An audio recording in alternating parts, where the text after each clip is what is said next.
छिंदवाड़ा जिले के अमरवाड़ा विधानसभा में उपचुनाव होने जा रहा है। 10 जुलाई को विधानसभा की जनता अपने मतों का प्रयोग करेगी और परिणाम 13 जुलाई को आएगा। किंतु वर्तमान दौर में बात कांग्रेस की करें या भाजपा की, सब अपने अपने स्तर पर हर जतन हर प्रयास कर रहे हैं वो जीत के लिए। वहीं गौड़वाना गणतंत्र पार्टी के देवरावन भलावी ने अपनी लोकप्रियता से कांग्रेस और भाजपा के आत्मविश्वास में खलल डाल दिया। विधानसभा चुनाव अमरवाड़ा में कांग्रेस से भाजपा में आए राजा कमलेश शाह अधिकृत प्रत्याशी हैं और जिनके चुनाव प्रचार के लिए जिला प्रदेश के संगठन और सरकार के आला नेता प्रदेश के मुखिया डॉक्टर मोहन यादव भी अपनी सभाएं कर रहे हैं। वहीं दूसरी ओर आंचल कुंड दरबार के धीरेन्द्र शाह कांग्रेस से अपनी नई आपार लगाने के लिए तूफानी दौरा कर रहे हैं। परिणाम के बाद ही कयासों का दौर समाप्त होगा, किंतु इस बीच विधानसभा की जनता क्या कहती है, देखिए आप भी वॉइस ऑफ राइट्स की इस एक्सक्लूसिव रिपोर्ट में। हरई की सभा में मैं अपने बड़ा देव का भी देखा लगवा लेता हूँ। बोले बड़ा देव की और जाम सावली के हनुमान जी को कौन भूल सकता है। बोले जाम सावली के हनुमान जी महाराज की। बड़े गांव गरगोटा के शिव मंदिर, तेरनी माल का मरनाथ मंदिर, आंचल कुंड के दादा धुली वाले का दरबार, कबीरवाड़ा के संत सुरसनेही साहब जी को प्रणाम करता हूँ और अमर शहीद बादल भोई को भी प्रणाम करता हूँ। उनका स्मरण करता हूँ जिनकी कर्मभूमि है। भाजपा के प्रत्याशी भाई राजा कमलेश शाह के लिए आपके बीच वोट मांगने में आया हूँ और मुझे इस बात की प्रसन्नता है कि राजा अपने नाम के अनुरूप राजा है। जनता के विकास के लिए अपने द्वारा लोकसभा चुनाव के अंदर पूरा देश दुनिया लोकतंत्र का भारत का चुनाव का इंतजार कर रहा है और ऐसे माहौल में जब कांग्रेस झूठ पे झूठ बोल करती, पता नहीं क्या क्या बोल रही थी, लेकिन सच्चे अर्थों में हमारे अपने अमरवाड़ा में विकास नहीं हुआ, छिंदवाड़ा में विकास नहीं हुआ। मैंने इस बात को रखा कि छिंदवाड़ा कांग्रेस का गढ़ नहीं, ये गड़बड़ है, गड़बड़। झूठ बोलते हैं लोग, परेशान हैं।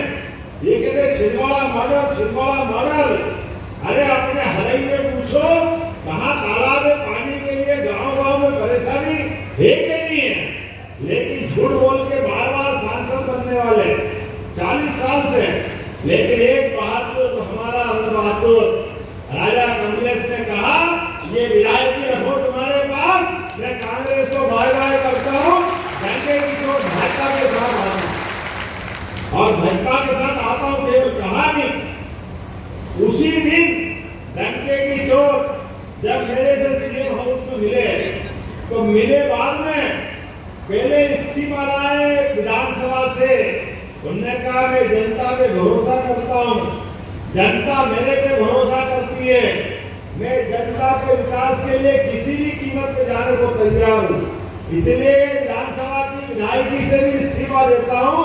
वास्तव में ऐसे बहादुर के लिए जोरदार अभिनंदन करो कमलेश शाह। खड़े हैं अमरवाड़ा विधानसभा के हर्रई क्षेत्र में। अमरवाड़ा में विधानसभा उपचुनाव होने जा रहे हैं।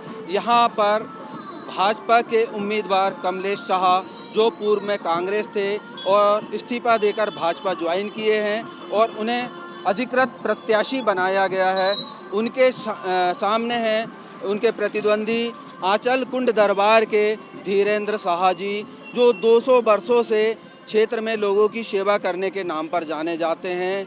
और सबसे बड़ी बात, यहाँ पर गोंडवाना पार्टी भी है, इसलिए ये नहीं कहा जा सकता कि दो पार्टियों के बीच में मुकाबला है। अक्सर अमरवाड़ा विधानसभा में त्रिकोणीय मुकाबला देखने को मिलता है। चूँकि राजा कमलेश शाह हर्रई जागीर सल्तनत के राजा हैं और 3 बार के विधायक भी रह चुके हैं। उनकी क्या स्थिति है, क्षेत्र के लोग हमारे साथ में हैं, हम उनसे पूछते हैं। सबसे पहले तो voice of right news channel में आपका स्वागत है। थैंक यू सर, ये बताएं, विधानसभा उपचुनाव होने जा रहे हैं, कमलेश शाह ने इस्तीफा दिया है, कांग्रेस में थे और फिर भाजपा में आए, तो अब चुनाव की जो स्थितियां हैं पहले की अपेक्षा वैसे ही अनुरूप है या कुछ बदल गई है? उससे बेहतर, उससे पहले जो वो कांग्रेस की दौर पे जो जीते थे ना, उससे बेहतर स्थिति है और उससे बेहतर जीतेंगे वो। कांग्रेस के नेता आरोप लगा रहे हैं, कल प्रदेश कांग्रेस अध्यक्ष जीतू पटवारी का बयान आया है जिन्होंने कहा है कि राजा कमलेश शाह दारू पीकर पड़े रहते हैं, भ्रष्टाचारी है, और एक तरफ धीरेन्द्र शाह जी है 200 वर्षों से लोगों की सेवा कर रहे हैं। तो इस बारे में क्या कहना चाहेंगे आप? देखो, धीरेन्द्र शाह जी जो हैं दादा दरबार से, वो आस्था के प्रतीक है, और कमलेश शाह जी भी जब चुनाव लड़ते हैं तो सबके पहले उस दरबार पे जाते हैं आशीर्वाद लेने। धीरेन्द्र शाह जी के दरबार पे जाते हैं वो। लेकिन वो क्या है, ये जो यहाँ पे जैसे आपने कहा कि जीतू पटवारी जी ने कहा है कि उन्होंने भ्रष्टाचार करा है, ऐसा कुछ नहीं है। राजा कमलेश शाह जी जो हैं वो इस क्षेत्र के राजा हैं और बेहतर हैं। अभी वो 10 साल वो विधायक रहे, तीसरी बार फिर वो विधायक चुने गए, फिर उन्होंने इस्तीफा दिया। वजह सिर्फ इस्तीफा देने की सिर्फ ये है कि इस क्षेत्र में विकास नहीं हो पा रहा था। वजह ये भी सामने आ रही है कि राजा कमलेश शाह जी ने पैसा लिया है और अपने भ्रष्टाचार को छुपाने के लिए पार्टी ज्वाइन किया है। राजा हैं यार, वो इस क्षेत्र के राजा हैं और ज़मीन से जुड़ा हुआ नेता हैं, वो इस क्षेत्र के राजा हैं। ये बस्ती जो है ना, पूरी हर्रई बस्ती 75% लोग जो हैं उन्हीं की जगह पे निवास करते हैं आज भी, और वो राजा हैं, दिल के धनी हैं, दौलत के धनी हैं, उनको कुछ लेने देने की ज़रूरत नहीं है। आप कभी उनसे मिलो तो आपको लगेगा कि वाकई में वो राजा हैं। कई वर्षों से एक मामला तूल पकड़ रहा है, प्रकाश में आ रहा है। जब ये कांग्रेस में थे तो भाजपा आरोप लगाती थी, आज भाजपा में है तो कांग्रेस आरोप लगा रही है। राजा कमलेश शाह की पत्नी माधवी शाह जब नगर परिषद की अध्यक्ष रही है तो उस समय उन्होंने बताया जाता है कि 20 करोड़ रुपए का घोटाला किया। जो नेता चिल्ला कर बता रहे हैं, इसमें क्या सच्चाई है? देखिए, ये चुनावी माहौल है, आरोप प्रत्यारोप लगते रहते हैं। कोई भी अब किसी के पास मुद्दा ही नहीं, कांग्रेस के पास कोई मुद्दा नहीं है, कोई भी मुद्दा नहीं है। कांग्रेस आज बता दे कि कांग्रेस ने क्या विकास किया। कमलनाथ जी उद्योग मंत्री रहे, क्या किया इस क्षेत्र के लिए? सिर्फ खम्मा, हेडपंप, रोड, बुजुर्गों की चिंता। बुजुर्गों के बुजुर्ग जो है ना, आज जो बच्चे थे ना, हम जिस टाइम पे बच्चे थे तब भी कमलनाथ जी एक चीज़ कहते थे कि मुझे बुजुर्गों की, नौजवानों की चिंता है। आज नौजवानों के नौजवान हो गए लेकिन उनकी चिंता खत्म नहीं हुई, ना उन्होंने कोई विकास किया यहाँ पे। और आरोप प्रत्यारोप लगाना इसलिए वो है कि उनके पास कोई मुद्दा नहीं है, इसलिए वो आरोप प्रत्यारोप लगा रहे हैं। और उनको मालूम है कि कमलेश शाह जी ऐतिहासिक मतों से जीत रहे हैं। उनको एक चीज़ बताऊं मैं आपको, कमलेश शाह जी से अच्छा विधायक इस क्षेत्र में ना था ना होगा। ये बताइए, अपन जिले की बात करें तो जिले भर में मतलब अमरवाड़ा विधानसभा जो है, यहाँ पे त्रिकोणीय मुकाबला होता है। भाजपा और कांग्रेस का सीधा मुकाबला नहीं होता, यहाँ गोंडवाना पार्टी भी अस्तित्व में है। तो अभी वर्तमान में क्या स्थिति है? मैं आपको एक चीज़ बताऊं, ये त्रिकोणीय मुकाबला राजा कमलेश शाह जी जब पहली बार चुनाव लड़े थे तब भी त्रिकोणीय मुकाबला था और तब वो विजयी हुए। सेकंड बार जब वो लड़े तब भी त्रिकोणीय मुकाबला था, फिर वो विजयी हुए। अब तीसरी बार जब वो लड़े तब वो त्रिकोणीय मुकाबला था, तब भी वो विजयी हुए। और ये चौथी बार भी त्रिकोणीय मुकाबला है, अब भी वो ऐतिहासिक मतों से विजयी होंगे। एक बार इतिहास बना है, गोंडवाना पार्टी भी यहाँ से विजयी घोषित हुई थी। मनमोहन साहब भट्टी जी, हाँ हुई थी ना, हुए थे। उसके बाद जो है राजा साहब जब से जीतते आ रहे हैं, वो जीतते आ रहे हैं, उनका काम अच्छा है। चलिए एक सवाल मैं आपसे करना चाहूँगा। आप ये कहना चाह रहे हैं कि 45 साल से मतलब कमलनाथ जी ने कोई विकास नहीं किया, और जो विकास किया वो दिख रहा है नहीं दिख रहा है अलग बात है, लेकिन आज भी राजा कमलेश शाह कमलनाथ को पिता तुल्य नेता बोलते हैं, लेकिन आप उनके बारे में ये बातें कर रहे हैं, आप बताएं। नहीं, वो तो एक चीज़ है, वो उनके लिए भी सम्माननीय है और हमारे लिए भी सम्माननीय। हम तो विकास की बात कर रहे हैं, मुद्दे की बात कर रहे हैं कि इस क्षेत्र में जो विकास होना थी वो नहीं हुआ। हम ये नहीं कह रहे हैं क्यों नहीं हुआ भाई, आप 15 महीने की गवर्नमेंट रही आपकी। आप बता रहे हैं राजा साहब है जिन्होंने अपनी ज़मीन लोगों को दी है, दान की है, सब घर बसाया हुआ है। सिंगोड़ी क्षेत्र का धवई गांव, कल खबर प्रकाश में आई प्रिंट मीडिया, इलेक्ट्रॉनिक मीडिया के माध्यम से। आज़ादी के 75 वर्ष बाद भी वहाँ पे सड़क नाली नहीं बनी है। क्या यही आपके 3 पंचवर्षीय राजा कमलेश शाह का विकास है? वो विधायक थे लेकिन सरकार नहीं थी, इसलिए वो विकास नहीं हो पाया। अब आप आने वाले समय में देख लेना, कहीं पे भी विकास के वजह से लोग शिकायत नहीं कर पाएंगे, हर जगह विकास होगा।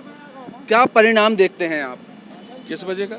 चुनाव परिणाम क्या देखते हैं? एक तरफा है, राजा कमलेश शाह जी जीतेंगे और बहुत अच्छे मतों से जीतेंगे। इनका कहना है कि राजा कमलेश शाह एक तरफा मतों से जीतेंगे। हमारे साथ में और भी ग्राम के लोग हैं, हर्रई ग्राम के लोग हैं, उनसे हम पूछना चाहते हैं। बताइए आप क्या कहना चाहते हैं विधानसभा उपचुनाव के बारे में? विधानसभा का चुनाव मैं ये कहना चाहूँगा कि हमारे सम्मानीय छिंदवाड़ा जिला के पूर्व मुख्यमंत्री कमलनाथ जी भारतीय जनता पार्टी में उन्होंने आने की कोशिश की। भारतीय जनता पार्टी के लिए उन्होंने अथक प्रयास किए कि हम भाजपा ज्वाइन कर रहे हैं, और उन्होंने जनता के साथ धोखा किया। डबल इंजन की सरकार से मिलना चाहा, लेकिन डबल इंजन की सरकार ने उन्हें नकार दी। क्यों नकार दी? क्योंकि इनकी 40 साल की राजनीति में यहाँ कोई विकास नहीं हुआ। इनने कहा छिंदवाड़ा मॉडल बनाएंगे। क्या बताइए, हर्री मॉडल बनी क्या? क्या हर्री मॉडल बनी क्या? हमारा ग्रामीण क्षेत्र है, इनने कहा हम सड़क बनाएंगे, बिजली बनाएंगे। यहाँ क्या हुआ है? यहाँ डैम नहीं है, पानी की सुविधा नहीं है। इन सब चीज़ को देखते ही आज भारतीय जनता पार्टी जो कार्य कर रही है, भारतीय जनता पार्टी के जो चुनावी मुद्दे हैं, आज किसानों को सुविधाएं मिल रही हैं, किसानों के जो हित में बात हो रही है, उन मुद्दों को लेकर यहाँ से कमलेश शाह में से चुनाव आप कहते हैं कि मतलब कमलनाथ जी ने धोखा दिया, वो भाजपा में आने वाले थे, कांग्रेस से भाजपा में आ गए हैं आपके राजा कमलेश शाह। क्या उन्होंने कांग्रेस और यहाँ की जनता को धोखा नहीं दिया? नहीं, ये कमलेश शाह जो चुनाव जीते हैं, कमलेश शाह अगर निर्दलीय भी चुनाव लड़ें वो जीतेंगे। क्यों? क्योंकि उनके दिलों में जनता के लिए प्यार है, जनता के लिए वो हमेशा निष्फल काम करते हैं, निस्वार्थ करते हैं। उनका जनता के प्रति छोटे छोटे काम हो, चाहे गरीब का किसान का बैल हो, चाहे किसान के घर में कोई दुखद कार्यक्रम हो, चाहे अनाज की सुविधा हो, राय साहब का दरबार हमेशा खुला रहता है। राय साहब ने कभी किसी को ये नहीं कहा कि तुम भारतीय जनता पार्टी को गौड़वाना के हो, ये मेरे लिए सब बराबर। आप युवा हैं, पढ़े लिखे युवा हैं, आप टीवी देखते होंगे, समाचार देखते होंगे, पेपर पढ़ते होंगे। धवई ग्राम पंचायत में रोड नाली सड़क नहीं बनी है 75 वर्ष बाद भी। क्या यही विकास है? लोग बहिष्कार कर रहे हैं वहाँ पर। किसका बहिष्कार कर रहे हैं? वो चुनाव का कर रहे हैं, राजा कमलेश शाह का बहिष्कार कर रहे हैं। बहिष्कार करने की जो आप बात कर रहे हैं, वहाँ के लोगों ने कभी एक प्रतिबंध बना के दिया क्या? कभी वहाँ के लोगों ने इधर आवेदन किया क्या? अगर वो अपनी समस्या को यहाँ बताते तो उनके कार्य भी किए जाते। चुनाव का बहिष्कार करना ये नहीं है कि मतदान करना हर व्यक्ति का जागरूकता है, मतदान उसका अधिकार है, लेकिन मतदान करने के बाद उसका अधिकार यही बोलता है कि वो अपनी बातों को रखे, अपने मुद्दों को रखे कि मेरे गांव में जो काम कार्यकाल के बाद भी फिर विकास नहीं हुआ, जनता परेशान है। चलिए हमारे साथ और भी लोग हैं, हम उनसे पूछना चाहते हैं। बताइए आप क्या कहना चाहते हैं? मेरा तो कहना यही है, हमेशा से हम लोग राजा कमलेश पति के साय के प्रति बहुत आस्था से काम करते आ रहे हैं, करते रहेंगे। उनका हमारे ऊपर सदैव आशीर्वाद रहा है, रहेगा। हर्रई के लिए उन्होंने जो किया है वो हमारे लिए बहुत है। दादा दरबार के जो प्रत्याशी है धीरेन्द्र शाह, और ये विकास के जो बातें निकल कर आ रही है कि विकास नहीं हुआ 75 साल बाद भी, ये क्या प्रभाव डालेगी इस चुनाव में राजा कमलेश शाह के प्रति? मैं तो यही कहना चाहूँगा कि वह धर्म के लिए जो कार्य करते हैं वही उनके लिए अच्छा है, और उनका कार्य भी बहुत अच्छा है। पर लेकिन जो हमारे कमलेश प्रताप शाह जी करते हैं, हमेशा जनता के लिए किया है, गरीब हो या अमीर हो, सभी के लिए एक सा काम किया है और करते आ रहे हैं। चलिए आप कुछ कहना चाह रहे हैं, बताइए। जी भाई साहब नमस्कार। श्रीमान doctor Mohan Yadav ji, chief minister MP state the government, बहुत अच्छी बात है, बहुत अच्छी बात है। हिंदुवा सोदरा सर्वे ना हिंदू पतितो भवेत, मम दीक्षा हिंदू रक्षा। हम अभी चुनाव की बात कर रहे हैं, चुनाव को लेकर बताएं आप क्या कहना चाहते हैं इस चुनाव, विधानसभा उपचुनाव? मैं उसी की बात कर रहा हूँ। राजा प्रजापालक रहते हैं, चाहे वो कांग्रेस के हों चाहे बीजेपी के हों, राजा राजा रहता है और प्रजा प्रजा रहती है। हमारे राजा कमलेश प्रताप शाह, वो कोई भी पार्टी में रहे, कोई भी बड़े संप्रदाय में रहे, राजा तो राजा ही रहेगा। और राजा तो राजा ही रहेगा, विकास हो या ना हो, इन्हें कोई अलग बात है। आप बताइए, आप कुछ कहना चाहते हैं? आप युवा हैं, चलिए और भी कोई नहीं, आप कुछ कहना चाहते हैं विधानसभा उपचुनाव के बारे में? क्या कहें यार, कैसा लग रहा है आपको? बढ़िया लग रहा हो, बढ़िया चल रहा हो शासन काल का। महंगाई तो है ही, महंगाई है और बेरोजगारी है। कछु गांव में, दूर दराज के गांवों में, हमारे गांव में अभी पानी की किल्लत है, अभी वाटर सप्लाई नहीं हुई है, और क्या। ये है निष्पक्ष चिंतन विश्लेषण और कहना और बयान लोगों का। समस्याएं तो है, सारी समस्याएं हैं, विकास को लेकर भी है, बेरोजगारी को लेकर भी है, महंगाई को लेकर भी है, बिजली पानी सड़क सुविधा को लेकर भी है। बाई साहब राइट से कृष्ण कुमार भट्ट छिंदवाड़ा।